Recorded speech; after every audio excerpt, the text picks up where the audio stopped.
I never imagined that the same sister who once held my hand through thunderstorms would someday watch me bleed silent and unmoving. That night, as Greg's fists rained down and my own cries filled the apartment, I caught her eyes cold, almost unfamiliar. And in that split second, I knew the bond we once had was gone. But betrayal never arrives suddenly. It grows in shadows inch by inch until you realize too late that the person standing beside you is already a stranger. My name is Stacy. I'm 32 years old, and for most of my life, I believed Natalie, my older sister by 5 years, was my shield against the world. As children, we were inseparable. She walked me to school, defended me against playground bullies, and even once stayed up all night, quizzing me before a math exam. Back then, I saw her as unshakable, a bright flame guiding me through the dark. Our parents raised us in a modest Michigan neighborhood. Dad was a high school economics teacher, endlessly repeating his mantras: save 6 months of expenses, never risk what you can't afford to lose. Mom, a nurse, balanced compassion with grit. They didn't have much money, but they gave us security, wisdom, and love. At night, we'd sit around the worn oak dining table, Dad sketching crude charts on napkins, while Mom corrected our posture or fussed about vitamins. Those lessons stuck at least with me. I became the cautious one. I balanced checkbooks before I turned 16, kept detailed notebooks of allowance spending, and later saved every penny from summer jobs. Natalie, though, lived in color. She'd blow her allowance on glittery nail polish and cheap bracelets, laughing when I reminded her of Dad's warnings. Yet I admired her easy confidence, her way of commanding attention in a room while I lingered quietly at the edges. When she left for college, I felt like someone had yanked a piece of me away. I cried for days, clutching the bracelets we'd made as kids. By the time I followed 4 years later, she was already on her second major, drifting through courses with that same breezy charm. I meanwhile buried myself in business administration, fascinated by order and planning. Our paths diverged even more after graduation. I climbed carefully, step by step, from an entry-level marketing position to office manager by 29. I bought a modest 2-bedroom condo, a milestone that filled me with pride. Natalie, on the other hand, floated from job to job until she met Greg at a barbecue. He was smooth, confident, always with an easy smile. Within 6 months they were engaged, and I stood beside her as maid of honor, giving a teary speech about sisterhood. At first, I thought Greg was good for her. He seemed to adore her, showering her with compliments and grand gestures. He worked in telecommunications sales, and though his income rose and fell with commissions, he carried himself like a man destined for success. Natalie glowed under his attention. But subtle changes began. The sister who once prided herself on thrift store treasures now spoke longingly about designer handbags. She teased me about my practical car, hinting I should live a little. Greg would probe about my salary or casually comment on the rising value of my condo. I told myself it was harmless curiosity, maybe just the salesman in him. But sometimes in the quiet after family dinners, I'd catch my father watching Greg with narrowed eyes. I should have listened more closely. The cracks widened when I started dating Tyler. He was a police officer, steady grounded, with a dry humor that calmed my anxious nature. Greg didn't like him. He'd interrupt Tyler's stories, dismiss his career as limited. Tyler brushed it off, but I felt the tension crackle under the surface. Looking back, I see it now. Greg wasn't just building his marriage, he was scouting his terrain. He measured my finances like a hunter sizing up prey, all while drawing Natalie deeper into his vision of wealth and success. She stopped wearing the handmade bracelets we'd cherished since childhood, replacing them with gleaming bangles Greg found on sale. At Sunday dinners, her laughter sounded lighter, but thinner, as though some part of her was slipping beyond reach. The last evening that still felt normal was my 32nd birthday. Our parents hosted a small dinner. Natalie handed me a bracelet she'd made by hand, a rare sentimental echo of our past. For a moment I glimpsed the sister I knew, the one who believed love mattered more than possessions. I remember thinking maybe she hasn't changed completely. I was wrong. 2 weeks later, Natalie called, her voice bubbling with excitement. "Stacy, you have to come over. We have the most amazing news, and you'll be the first to know." I thought maybe she was pregnant. I grabbed a bottle of wine, drove over, and found their apartment lit with candles, the table dressed like a magazine spread. Greg was unusually attentive, pulling out my chair, refilling my glass. My stomach fluttered with unease, but I forced a smile. When dessert came, Natalie set down a homemade tiramisu, my favorite, and exchanged a glance with Greg. He pulled out his phone, swiping through glossy photos of a colonial-style house with wraparound porch and manicured lawn. "We found our dream home," Natalie announced, eyes glowing. I blinked at the screen. The house looked worth $500,000 at least. "Wow, it's beautiful," I said cautiously. "But are you really considering this?" "Not considering," Greg beamed. "We put in an offer yesterday, accepted this morning." I nearly dropped my fork. My mind whirred. How could they afford this? But before I could ask, Greg leaned forward, voice smooth as silk. "I'm in line for a promotion, regional director. Practically a done deal. This house is perfect for our future family." Natalie squeezed my hand, eyes shining. "And we want you to be part of it. There's just one small thing. The bank needs a guarantor. With Greg's job change, they want extra security. You'd just sign as backup. A formality, really. A formality." My chest tightened. Dad's voice echoed, "Never risk what you can't afford to lose." I forced my smile to hold. "That's a lot to take in. I'll need some time to think." Greg's smile faltered just for a second before snapping back in place. "Of course, but the bank needs an answer by next week." The candles flickered, casting long shadows against the wall. In that moment, I felt something I hadn't around my sister in years: fear. Fear that this wasn't just about a house. Fear that my sister had already stepped too far into Greg's world, where family meant leverage, not love. And deep inside, a whisper of dread. If I said no, what would they do? I didn't sleep that night after dinner at Natalie's. The images of the house, its white porch, its immaculate lawn, kept flashing in my mind, overlaid with Greg's too smooth smile. Every time I closed my eyes, I heard his voice. "It's just a formality." By morning, the weight of the decision sat like a stone in my chest. I knew better than to make choices under pressure, but how do you weigh money against blood? 3 days later, I sat in the office of my financial advisor, Linda. A no-nonsense woman with sharp glasses and sharper instincts. She didn't mince words after hearing the request. "Stacy, co-signing a mortgage isn't a formality. It means if they default, you're legally responsible. With your sister's husband's unstable income, that's an enormous risk." Her words confirmed the dread I already felt. I left her office with my mind buzzing and my heart aching. That evening I called Natalie. "Can we meet, just the two of us?" We met at our favorite cafe, the one with chipped mugs and cinnamon dust on every cappuccino. She arrived glowing, dressed in a silk blouse. I didn't recognize her hair sleek.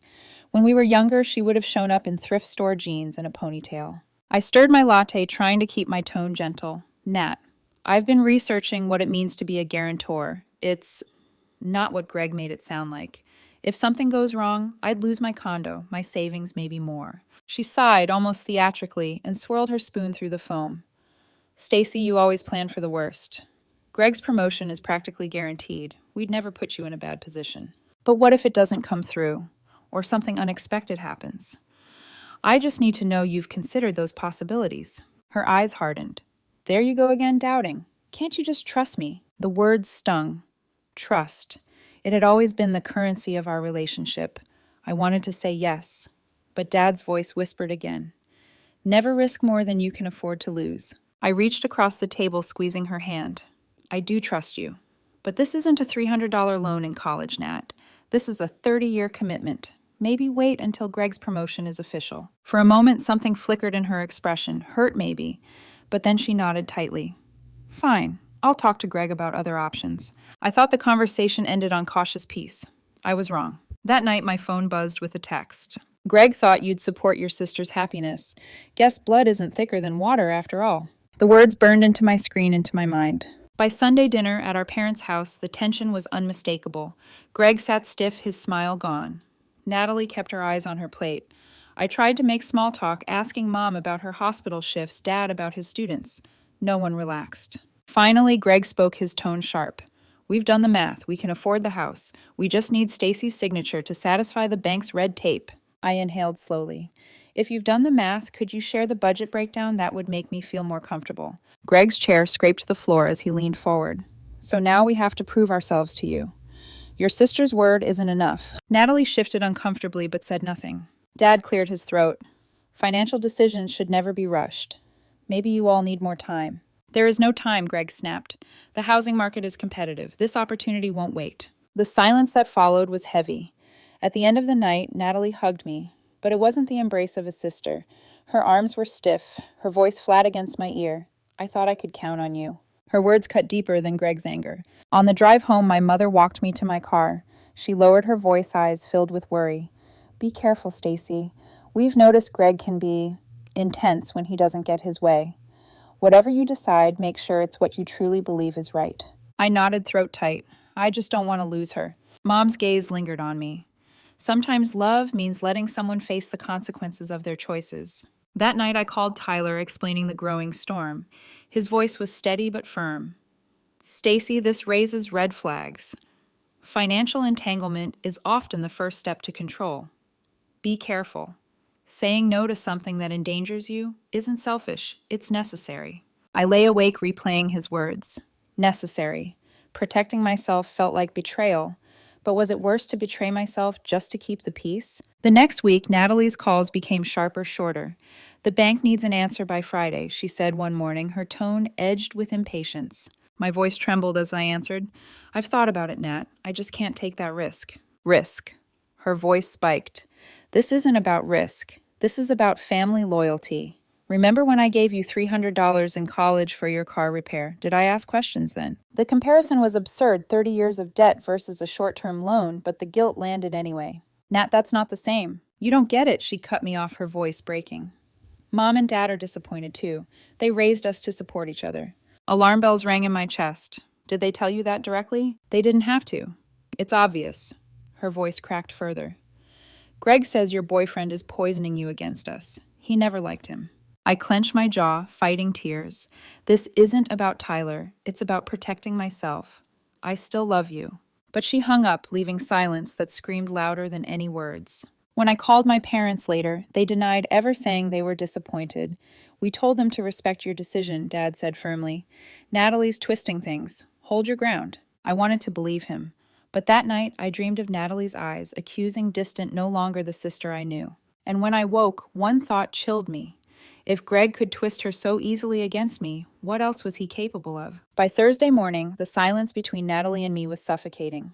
For the first time in our lives, days went by without a single call or text. I'd pick up my phone, type out a message, want to grab coffee, then delete it, imagining her rolling her eyes and showing Greg my attempt. Instead, I buried myself in work. But even there, the tension followed me. While reviewing budgets in the conference room, I caught myself staring at spreadsheets without seeing a single number. The following Sunday dinner became a powder keg waiting for a spark. Mom had made roast chicken, the smell filling the house like a memory of safer times. We sat around the table, my parents at either end, Natalie and Greg across from me. Tyler was working a late shift, and I wished desperately he were there to anchor me. At first, conversation tiptoed around safe topics. Dad asked about Mom's shifts at the hospital. Mom tried to include Natalie and talk about fashion trends. But under it all, there was a tautness, like a violin string wound too tight. Greg was the one to break it. He stabbed at his potatoes, his voice laced with irritation. We've been more than patient. Stacy, this house isn't just a whim. It's our future. But instead of supporting your sister, you're treating us like beggars. Greg, Natalie started, but he waved her off. I set down my fork deliberately. I'm not treating you like beggars. I just can't risk my home and savings. I've researched this thoroughly. If something goes wrong, always the worst case scenario. Greg's laugh was bitter. No wonder you're alone at 32. You're too scared to take any real chances. The words cut deep, though I kept my face neutral. Dad shifted in his seat, his jaw tightening. Greg, he said evenly, personal attacks won't solve anything. But Greg was on a roll, leaning forward, eyes locked on me. Your sister is trying to build a life, a family. And you'd rather sit in your little condo, clutching your savings account like it's going to hug you at night. Natalie flinched. Greg, enough. But his anger spilled like a cracked dam. No, it's not enough. She's selfish, hiding behind responsibility while her own flesh and blood struggles. What kind of sister refuses to help with something this important? The room buzzed with tension. My hands trembled under the table, but my voice stayed calm. A sister who knows that once you sign papers like that, there's no undoing it.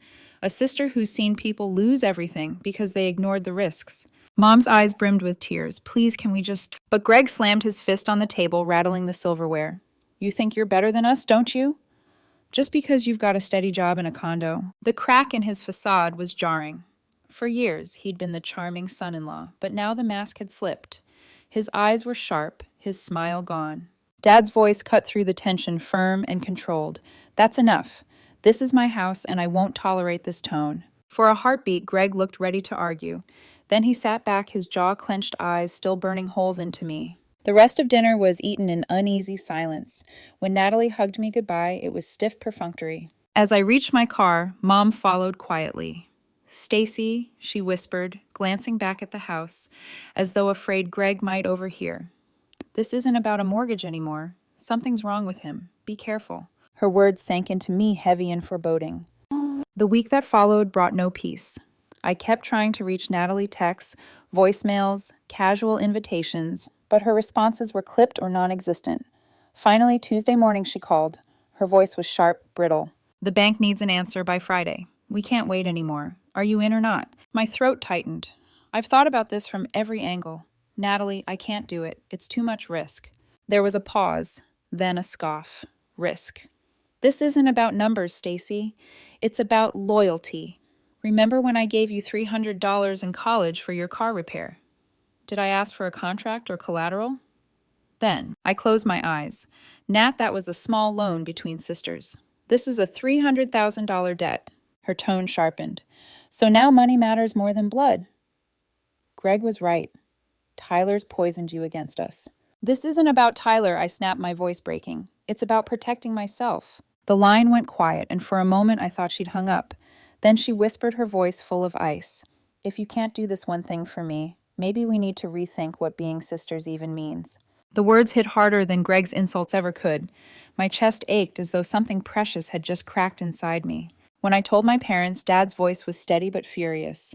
"She's twisting the narrative. We never said we were disappointed. We told her to respect your decision." Mom added softly, "Greg's isolating her. She's repeating his words, not hers." Still, the guilt gnawed at me. Every memory of Natalie's kindness, braiding my hair before school, sneaking snacks into my backpack, whispering encouragement before my exams rose like ghosts accusing me. Was I betraying her by standing firm, or betraying myself if I gave in? That night, Tyler came over. He found me sitting in the dark, staring at a folder of financial documents. "You look like you're trying to solve a crime scene," he said gently, sitting beside me. "Feels like it." My voice cracked. I can't shake the guilt. She makes me feel like I'm destroying our bond. Tyler took my hand, steady and warm. "Stacy, listen. Guilt is their weapon. They're trying to trap you with it. You're not responsible for their choices. Protecting yourself doesn't mean you love her less." His words were an anchor in the storm, but even anchors can't stop the waves. Deep down, I feared he was right. This wasn't about family anymore. This was control. And control, once demanded, rarely stops at one request. By Friday morning, the deadline Natalie had spoken of hung over me like a noose. My phone buzzed constantly that week, calls, texts, even voicemails I couldn't bring myself to listen to. Each one left my chest heavier, my resolve thinner. I sat at my kitchen table, staring at the coffee cooling in my cup. The clock ticked toward noon, each second a reminder that sooner or later I had to give her my answer. But in my heart, I already knew. When I finally called, Natalie picked up on the first ring. Her voice was clipped, the warmth gone. "Well, are you going to help us or not?" I swallowed hard. "Nat, I love you, but I can't. It's too risky." There was a sharp inhale on the other end. "Risk," she spat. "This isn't about risk, Stacy. This is about loyalty, family. Remember college? I gave you $300 when your car broke down. Did I make you sign a contract?" I shut my eyes. That was different. This is a 30-year mortgage. Her voice rose. "Always an excuse with you. Do you even care about me? About what this house means?" "I care about you more than anything," I whispered. "That's why I can't do this. If something went wrong..." Her voice cracked into a sob, raw and furious. "You're unbelievable. Mom and Dad are ashamed too. They raised us to support each other." The words stabbed deep. My parents had never said that, but doubt gnawed at me. They told you that? They didn't have to," she snapped. "It's obvious. Greg says your boyfriend is filling your head with poison. He's turning you against your own family." I froze.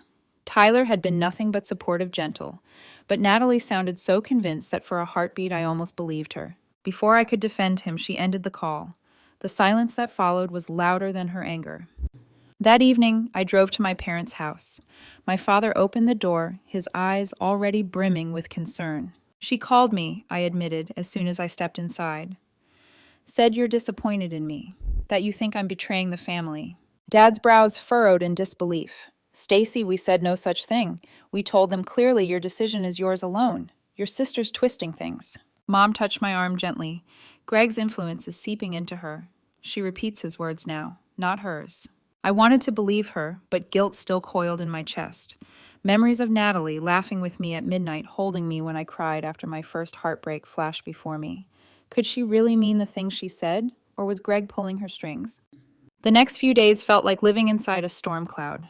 At work, I caught myself glancing at my phone every 5 minutes, waiting for another call that never came.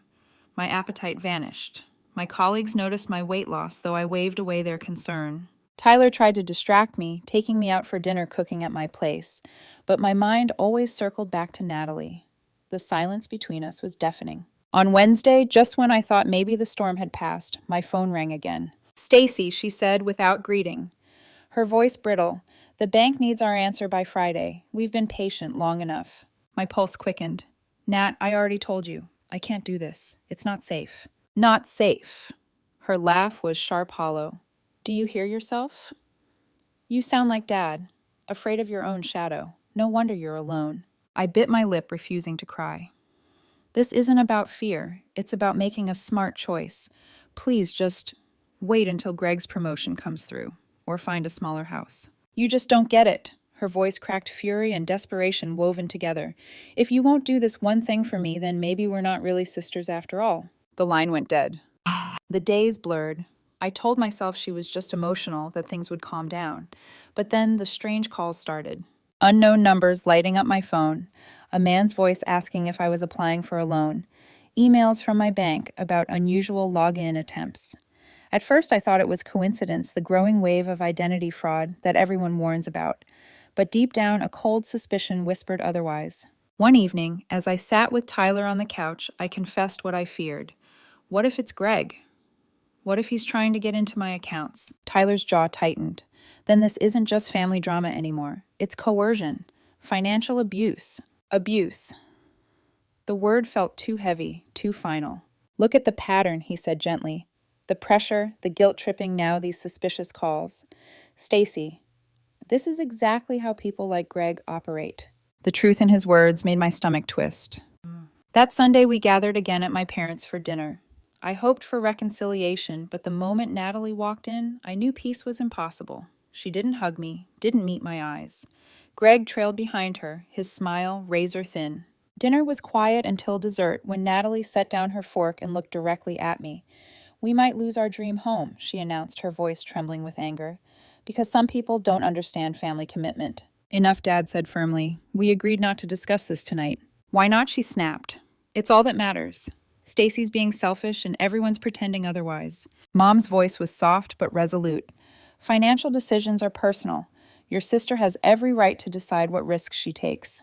Natalie's eyes flashed. So you're taking her side too? Figures. There are no sides, Dad said, his voice steady. Just choices. And Stacy's is hers to make. Greg draped an arm over Natalie's shoulders, pulling her close. Come on, babe. It's clear where everyone stands. Your sister keeps her precious financial security, and we lose our future. They left shortly after, slamming the door behind them. I sat at the table, my hands trembling around my empty teacup. Mom reached across, squeezing my hand. This isn't about a house, Stacy. Something darker is happening. I can feel it. Her words chilled me, because deep down I felt it too. And I knew then, whatever was poisoning my sister, it wasn't going to stop with one unanswered request. I thought refusing to co-sign would end it. That Natalie and Greg, angry as they were, would lick their wounds and move on. I underestimated how far desperation could drive them. It started on a Thursday afternoon. I was in the middle of interviews for a new administrative assistant when the receptionist buzzed my office. Stacy. There are 2 visitors here asking for you. They say it's urgent. My stomach dropped. Through the glass doors of the lobby, I saw them, Natalie and Greg, dressed in their best as if for a meeting. Natalie's arms were folded, her face pale but set. Greg wore a suit, his smile thin and brittle. Heat rushed through me. They had crossed a line. Work was my sanctuary, the one place untouched by this mess. Now they were dragging it in. I straightened my blazer and walked out to meet them. "What are you doing here?" I asked, voice low. Greg didn't bother with small talk. "We need to talk. Now." Aware of my colleagues' curious eyes, I forced a polite smile. "Let's step into a conference room." Once the door shut behind us, Greg dropped the act. He slammed a folder onto the table, mortgage papers, neatly stacked, a pen clipped to the corner. "All we need is your signature," he said flatly. "One stroke of a pen, and this is done." My pulse pounded in my ears. "Greg, I've already told Natalie. My answer hasn't changed." His jaw tightened. "Do you have any idea what this house means? To me, to your sister." "I do," I said carefully. "But there are other houses, other options that don't require me to risk everything I've built." Greg's laugh was harsh, brittle. "Other options. Cheaper houses. Starter homes. We're not settling. This is the house we deserve." Natalie finally spoke, her voice trembling but firm. "If you loved me, Stacy, you'd do this. Sisters are supposed to be there for each other no matter what." The words landed like blows. For years, that had been our mantra, no matter what. From scraped knees to heartbreaks, we had been each other's constants. Hearing her twist those words now felt like poison. I took a breath, steadying myself. "Natalie, this isn't about love. It's about responsibility. If I sign and something goes wrong, I could lose my home, my savings, everything. That's not a risk I can take." Greg leaned forward, his eyes sharp. "So you'd rather deny your future nieces and nephews a safe place to grow up?" My heart lurched. "That's not fair. Don't weaponize children you don't even have yet." He sneered. "Fair. You think life is fair. You think clinging to your little condo makes you noble. You're selfish, Stacy. Always have been." I glanced at Natalie, silently begging her to see how manipulative this was, but she just stared at me, her expression hard. Finally, I stood, my hands shaking but my voice steady. "I won't sign. This conversation is over." Greg's face darkened, but he gathered the papers, snapping the folder shut with a violent flick. "You'll regret this," he said quietly. "Family always remembers who betrayed them." They left without another word. That night I called Tyler. My voice shook as I described the ambush. "They came to my office," I whispered, "in front of my colleagues, with papers, like it was some kind of business deal." Tyler's silence on the other end was heavy. "Then, Stacy, this isn't just manipulation anymore. It's harassment. Document everything, dates, times, what they said, and maybe talk to a lawyer." A lawyer. The word felt like a betrayal in itself. They're family, not criminals. "Abuse is abuse," he said softly, "even if it comes from family." His words lodged in my chest like a splinter I couldn't ignore. Mom. That weekend, my parents invited us all to dinner, hoping to diffuse the tension. I arrived early, helping Mom set the table. "Maybe if we're all together, we can talk calmly," she said, her voice hopeful but tight. But when Natalie and Greg arrived, the air shifted immediately. Greg's jaw was set, his smile non-existent. Natalie barely looked at me. We ate in uneasy silence until dessert. That's when Natalie pushed her plate aside and spoke, her voice sharp. "We might lose our dream home," she announced, "because some people don't understand family commitment." My father's fork clattered against his plate. "Natalie," he said firmly, "we agreed not to discuss this tonight." "Why not?" she demanded. "It's the only thing that matters. Stacy is being selfish, and everyone's tiptoeing around it." Mom's voice trembled, but she held steady. "Financial decisions are personal. Your sister has the right to say no." Natalie's eyes brimmed with tears. "So you're taking her side too, figures." Greg wrapped his arm around her, his tone dripping with contempt. "Come on, babe, it's clear where everyone stands. Your sister gets to keep her precious condo while we lose everything." They rose together, leaving the table without another word. The front door slammed, rattling the windows. For a long moment, no one moved. Then Mom exhaled shakily, pressing a hand to her chest. "This isn't about a house," she whispered. "Something's wrong with them. I can feel it." Dad nodded grimly. Greg's desperation? It's dangerous. And Natalie, she's letting him pull her under. I sat frozen, staring at my untouched dessert, my heart hammering. For the first time, I wondered if this fight might not end with words at all. The following week, the strange calls multiplied. Credit checks I hadn't authorized.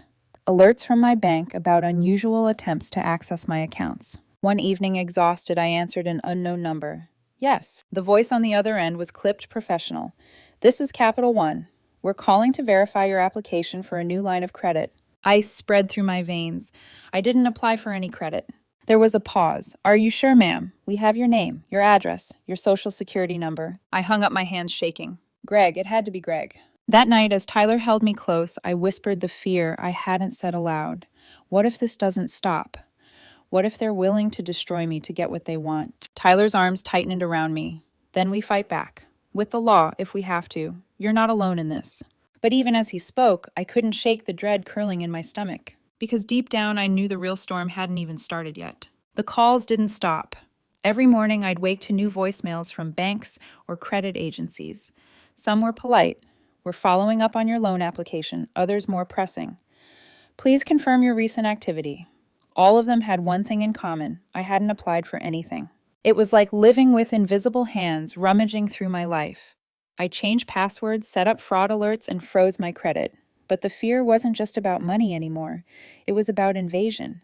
Someone was trying to pry me open, strip me bare. I didn't need to guess who. That Monday, I booked an emergency appointment with Linda, my financial advisor. Her office was lined with neatly organized binders, certificates framed on the wall. She greeted me with a firm handshake, but her brow furrowed as she listened. Unauthorized credit checks, she repeated, jotting notes. That's serious. If someone's trying to open accounts in your name, it could be identity theft.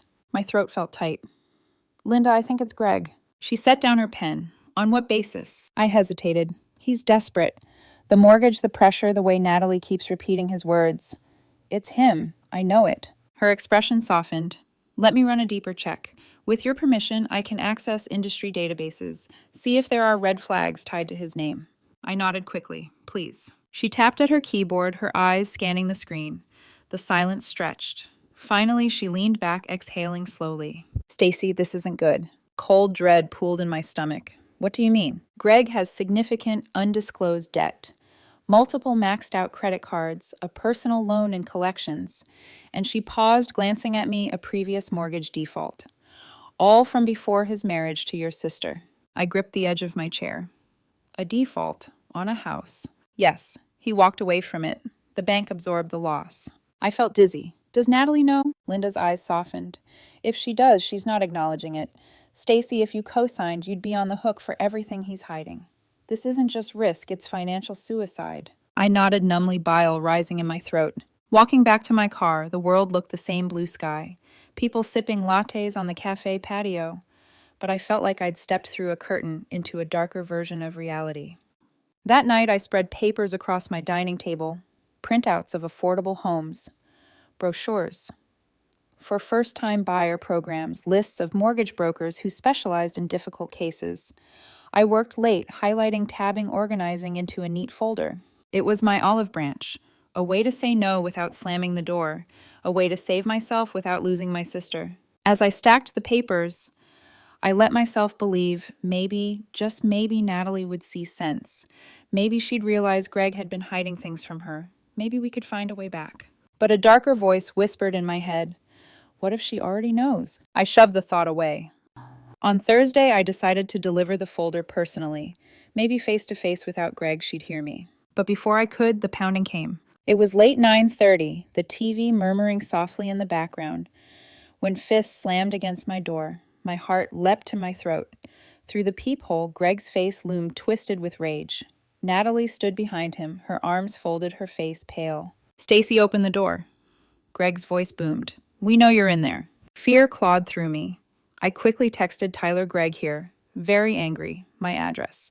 Then unlatched the door chain, but left it engaged. What's going on? I demanded through the gap. Greg's eyes were bloodshot. Take off the chain. We need to talk. It's late. Can this wait until tomorrow? I actually have something for you. I gestured toward the folder on the table. He laughed bitterly. Tomorrow there is no tomorrow.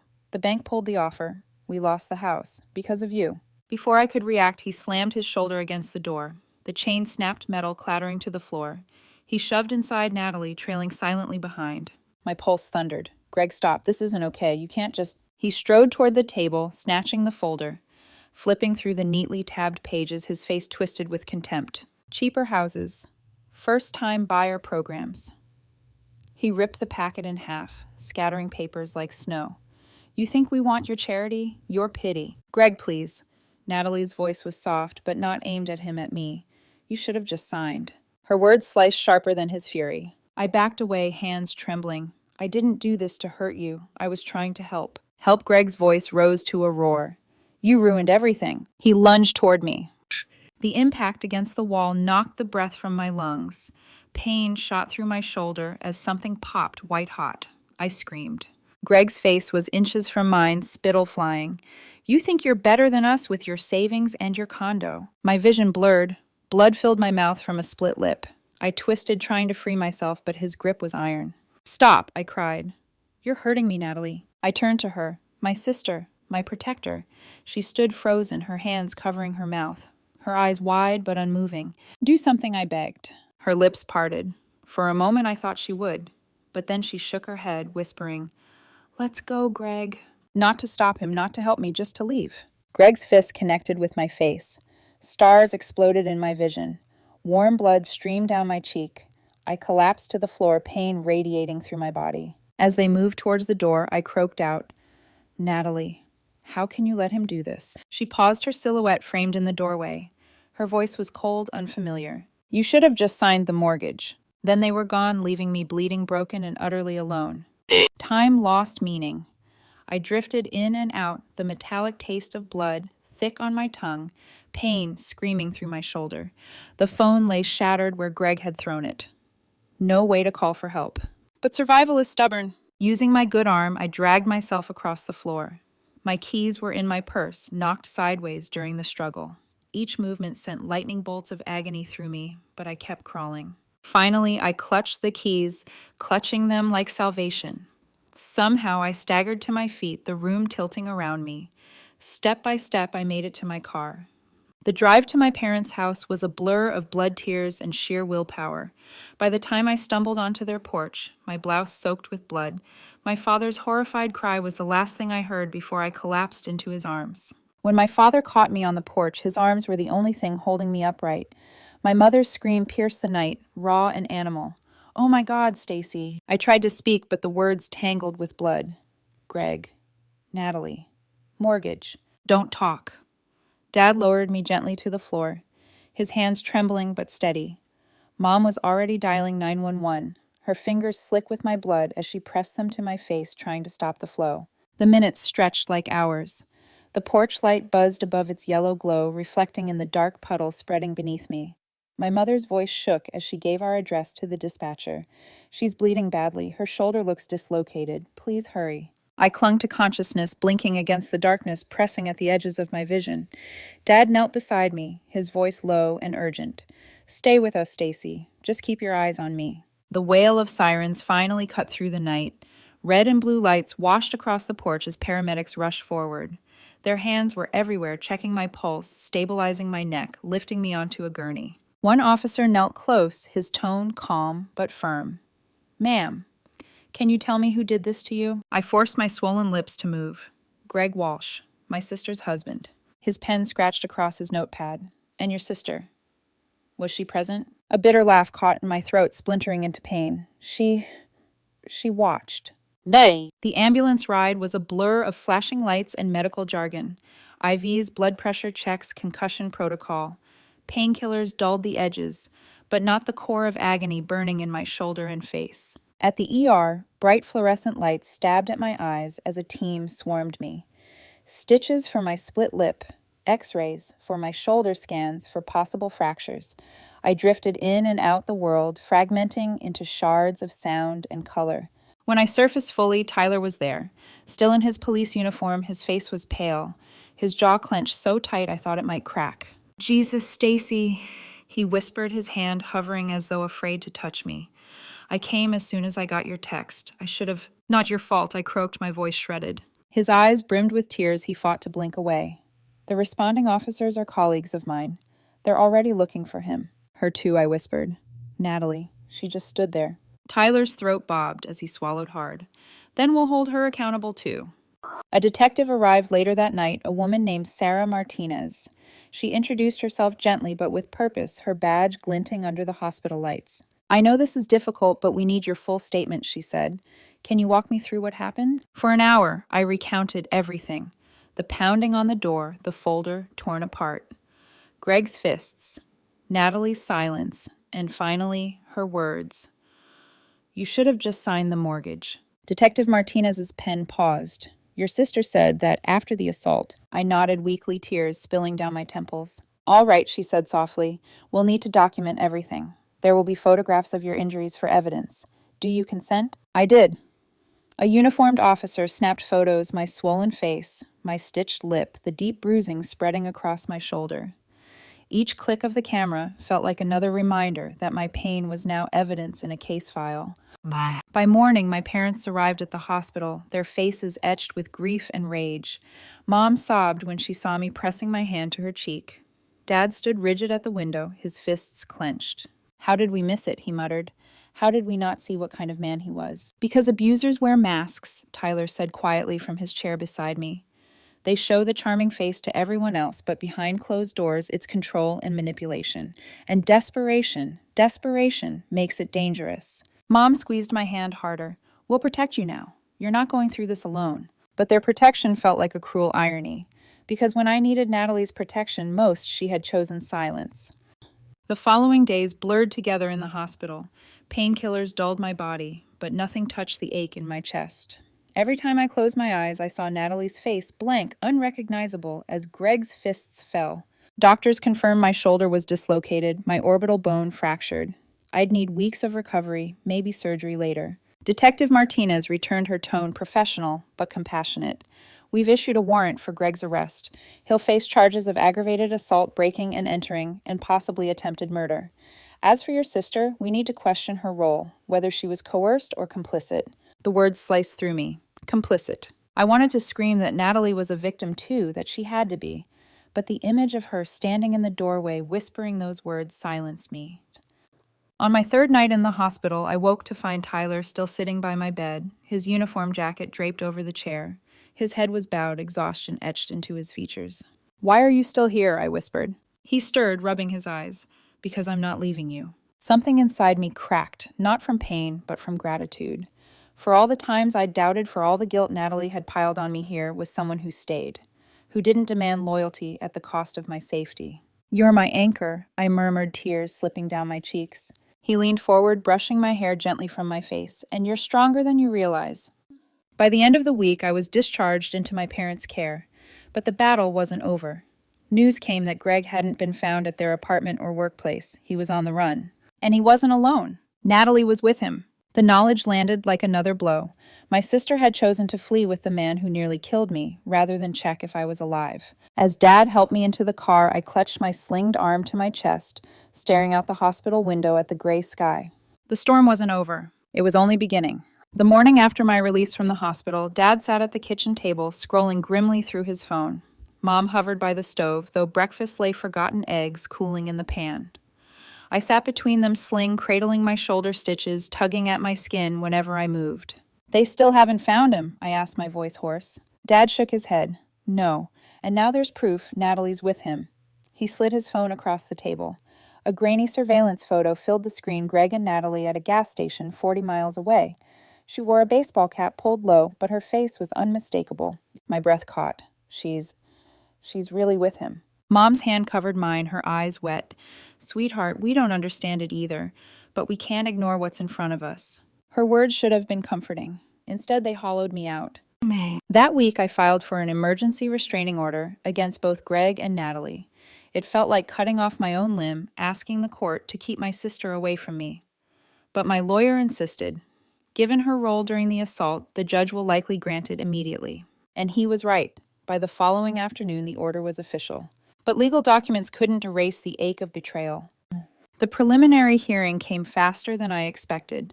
Tyler insisted on accompanying me, though I could see how hard it was for him to balance being my boyfriend and being a cop. My parents flanked me on either side as we entered the courthouse, its marble halls echoing with the shuffle of feet. Inside the courtroom, I saw them. Greg sat at the defense table in a suit a size too large, his wrists cuffed.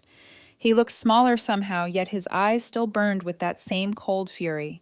And just behind him sat Natalie, her hair pulled back, her chin high. She looked directly at me, and for one heartbeat, I thought I saw a flicker of remorse. Then her expression hardened into something else, resentment, accusation. The judge read the charges: aggravated assault, breaking, and entering criminal threatening coercion. Greg's attorney pled not guilty, requesting bail. The prosecutor countered with evidence of flight risk and danger to the community.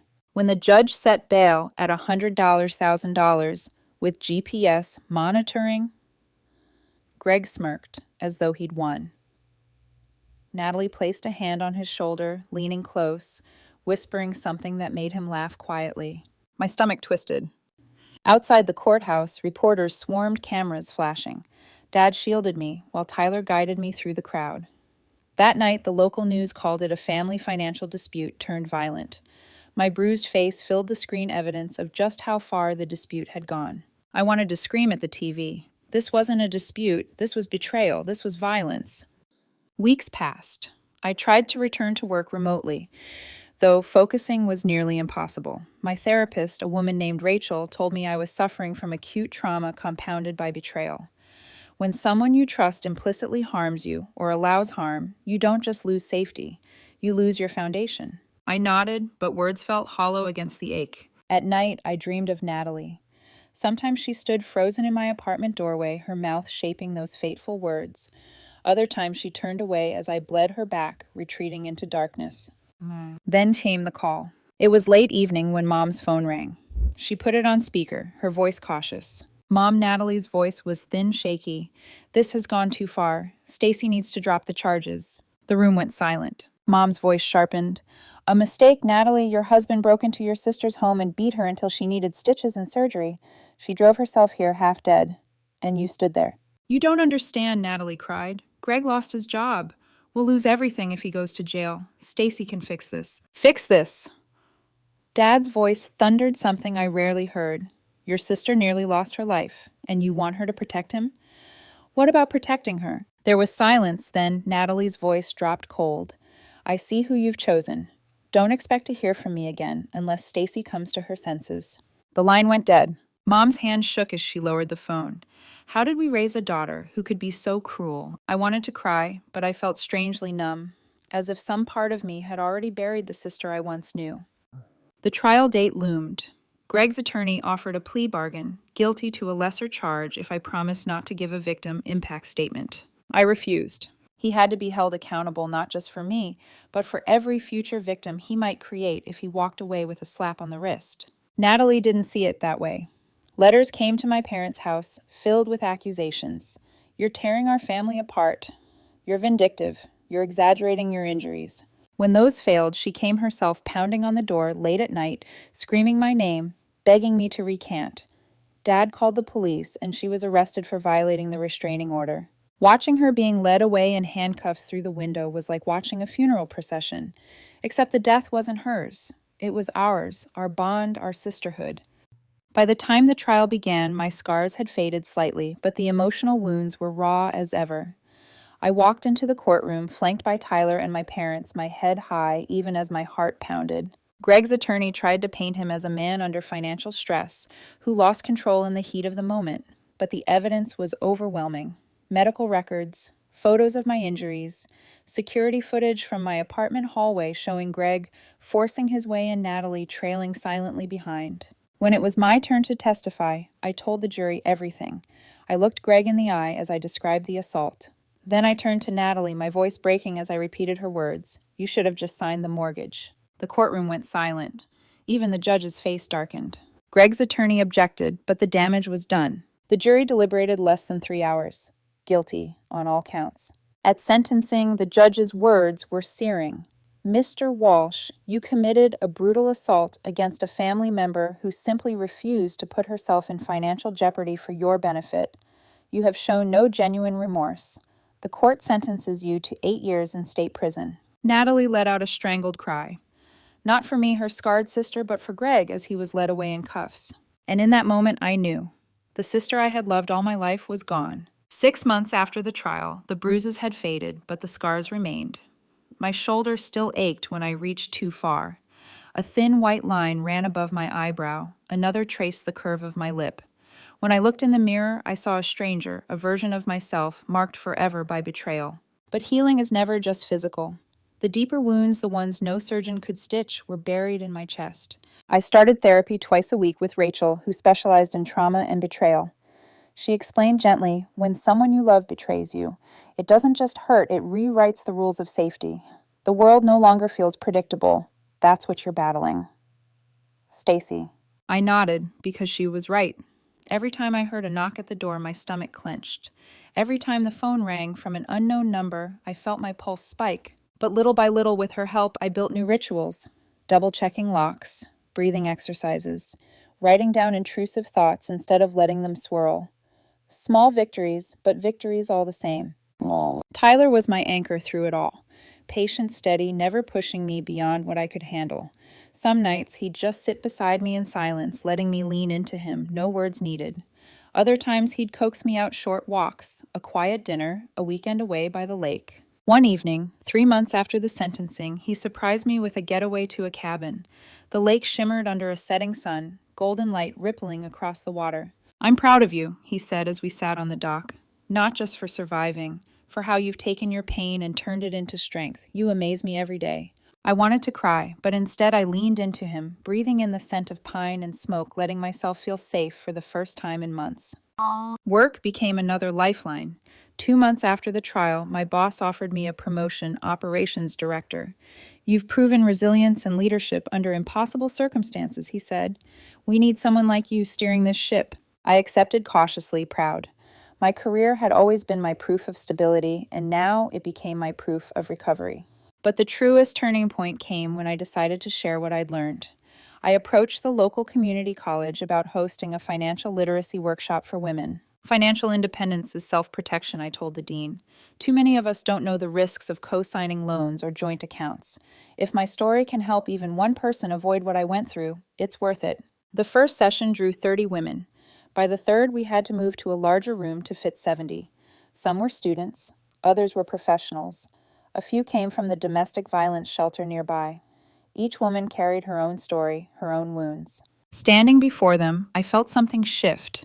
For the first time, my scars had a purpose beyond pain. It was after one of those workshops that Tyler pulled me aside, his eyes nervous. He held a small velvet box in his hand. "I was going to plan something elaborate," he said with a half smile. "But watching you tonight, seeing how far you've come, I couldn't wait. Stacy, will you marry me?" My heart lurched. The ring was simple, elegant, exactly my taste. My instinct was to say yes.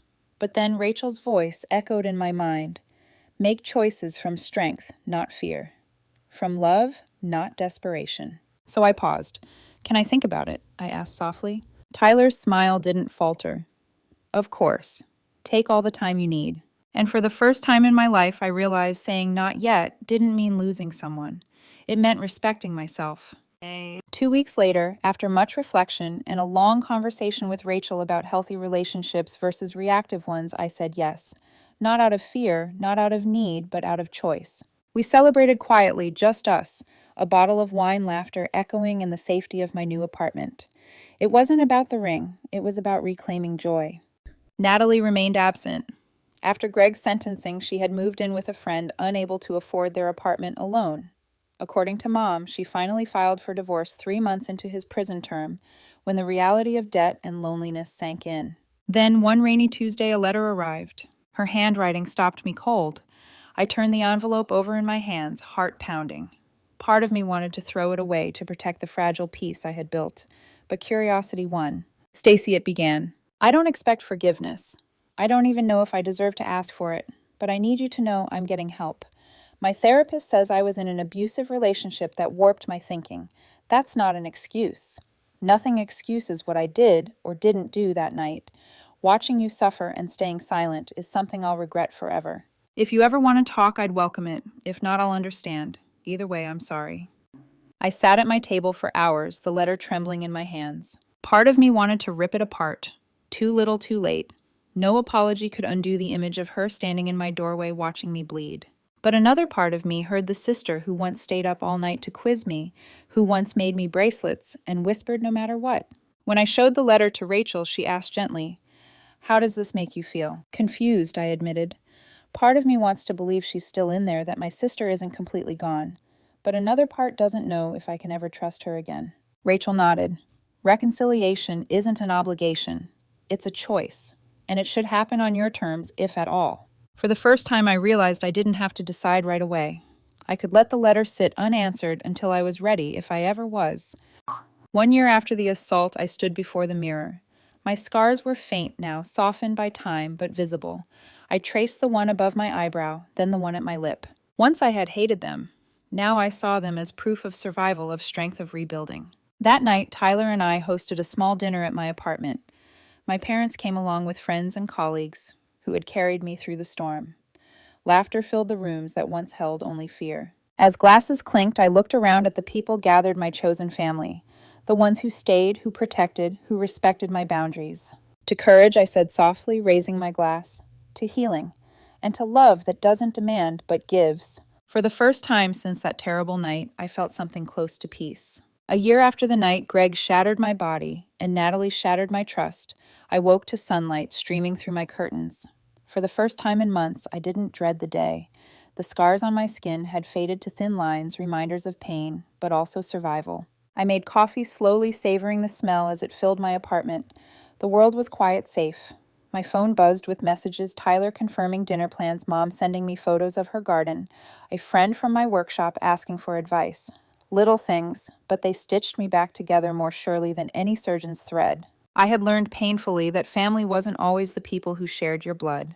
Sometimes family was the people who chose to stay when everything fell apart.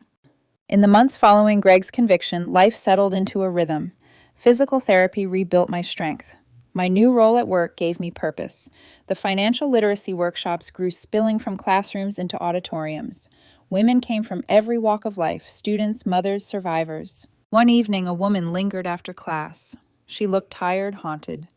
My boyfriend wants me to co-sign a car loan, she whispered. He says if I don't, I must not love him. I took her hand, steadying her trembling fingers. Love doesn't demand blind sacrifice, I said softly. It respects boundaries. If someone uses guilt to get your signature, that's not love, it's control. Her tears spilled over, but her shoulders eased. In that moment, I realized the purpose behind my scars. If I could turn my pain into someone else's protection, then maybe it hadn't been in vain. Tyler proposed again 6 months after the first time. Not with a ring this time, he already had that, but with quiet conviction. We were walking by the lake, the same place he had taken me during my recovery. The air was crisp, the water catching the late sun. Last time I asked, you needed time, he said gently, and you were right to wait. But Stacy, I'm here. Not because I want to save you, but because I want to build a life with you. So I'll ask again, will you marry me? This time I didn't hesitate. Yes. It wasn't just an answer to him. It was an answer to myself, that I could trust again, that love could be safe, steady, and chosen freely. My parents wept when we told them. They had carried their own guilt like a stone, wondering if they had missed the warning signs, if they had failed both their daughters. But in that moment, as Mom hugged me and Dad clasped Tyler's hand, I saw something ease in their eyes. You showed us what strength looks like, Dad said quietly, and what it means to protect yourself even when it hurts. Natalie remained a ghost on the edges of my life. After Greg's sentencing, she filed for divorce. According to Mom, she started therapy, found a steady job at a boutique, and rented a small apartment. Occasionally, letters would arrive, apologies scrawled in familiar handwriting. She admitted she was unraveling herself, learning how Greg had twisted her loyalties, how she had let him use her as a weapon against me. I read them. Sometimes I cried, sometimes I felt nothing, but I didn't respond. Not yet. Forgiveness, I realized, wasn't a door you opened on demand. It was a gate with a lock only you could decide to turn. Rachel, my therapist, reminded me often. Reconciliation is optional. Healing is not. So I let the letters sit in a drawer unopened after the first read. Maybe one day I'd answer. Maybe I never would.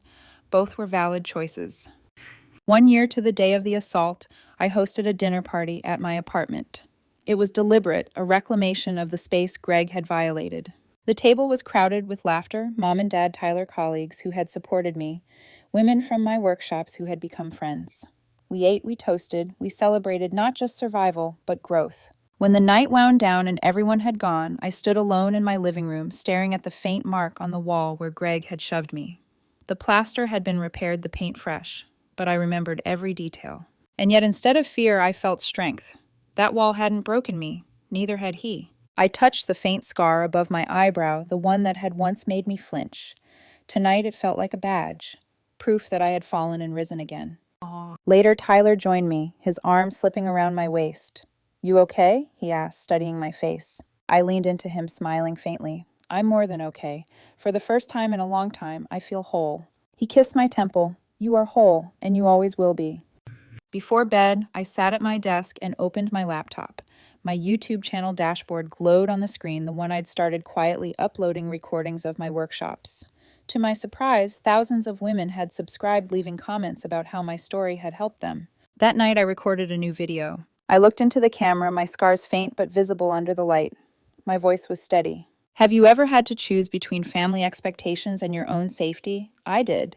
And for a long time, I thought that meant I was selfish. But I've learned something important. Setting boundaries isn't betrayal, it's survival. Family doesn't demand you bleed for them. Real family protects you, respects you, and chooses you just as you choose them." I paused, letting the silence hang. If this resonates with you, know that you're not alone. Scars don't define you. They remind you of what you've overcome. I ended the recording, sat back, and exhaled. The story wasn't just mine anymore. It belonged to anyone who had ever been asked to sacrifice themselves for someone else's poor choices. And for the first time, I didn't feel broken. I felt free. That night, as I drifted to sleep with Tyler's arm around me, I thought of Natalie's letters tucked away in my drawer. Maybe one day we would meet for coffee, maybe not. Either way, I knew my healing didn't depend on her anymore. I had built something stronger than blood. A chosen family, a new beginning, and finally peace.